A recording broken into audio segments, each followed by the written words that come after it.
So today I will discuss like how does a bad habit develop. Mean किस तरह से एक bad habitats होती हैं वो एक ह्यूमन की लाइफ में किस तरह से अट्रैक्शन करती हैं, मतलब कि इस माइंड में इस तरह से हैवी होते हैं वो कि जो एक ह्यूमन है वो अगर उनसे पीछा छुड़वाना भी चाहे तो भी ऑब्वियसली उनसे वो पीछा नहीं छुड़वा सकता। ऐसे काफ़ी सारे एग्जांपल्स हैं बच्चों का। During the night, during the day phone का यूज़ करना, ड्रिंकिंग करना, अब्यूजिंग वर्ड यूज़ करना, किसी के साथ बिना वजह आर्ग्यूम करना,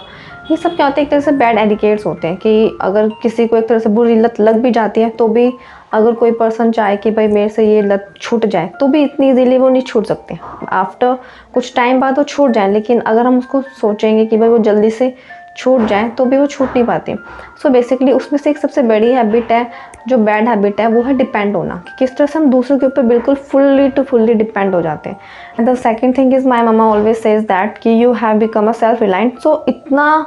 कभी भी ये मत सोचना कि तुम अब हर एक चीज़ कर सकती हो। मेन तुम इतनी पैर पे तुमने खुद स्टैंड आउट करा है तो सिर्फ बेसिकली तुम अपने लिए खड़ी हुई हो। तो इतना करना कि जितनी तुम्हारी रिस्पॉन्सिबिलिटी होगी एंड देन जितना तुमसे हो सके। अगर तुम बिना वजह किसी और की भी हेल्प करोगे, क्योंकि अगर तुम हेल्प करोगे तो तुम्हें कोई सेकंड पर्सन पूछेगा भी नहीं उतनी हेल्प करने के बाद। तो इतना करना कि जितना तुमसे बन सके, लेकिन इतना ओवर भी मत करना कि जो सेकंड पर्सन है वो तुम पे बिल्कुल डिपेंड हो जाए कि भाई अब तुम ही करोगी जो भी तुम्हें करना है, चाहे जब वो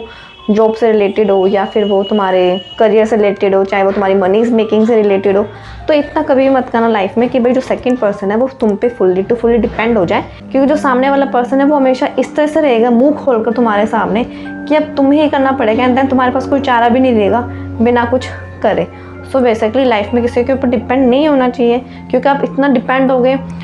सो बेसिकली हमें लाइफ में किसी की इतनी हेल्प भी नहीं करनी चाहिए कि जो सेकंड पर्सन हमेशा मुंह खोल के वेट करता रहे कि हाँ भाई अब यही करेंगे जो। तो हमेशा एक अपॉर्चुनिटी देके रिस्पॉन्सिबिलिटी लेकर तभी किसी चीज़ में हेल्प करनी चाहिए, वरना जो सेकंड पर्सन है, जो सामने वाला पर्सन है, वो फुल्ली तुम्हारे ऊपर डिपेंड रहेगा एंड देन उसके पास कोई ऑप्शन नहीं रहेगा, उसके पास सिर्फ एक्सक्यूजेज होंगे एंड देन उस एक्सक्यूजेज को सुनने के बाद तुम्हारे पास भी कोई चारा नहीं रहेगा उसकी हेल्प करने के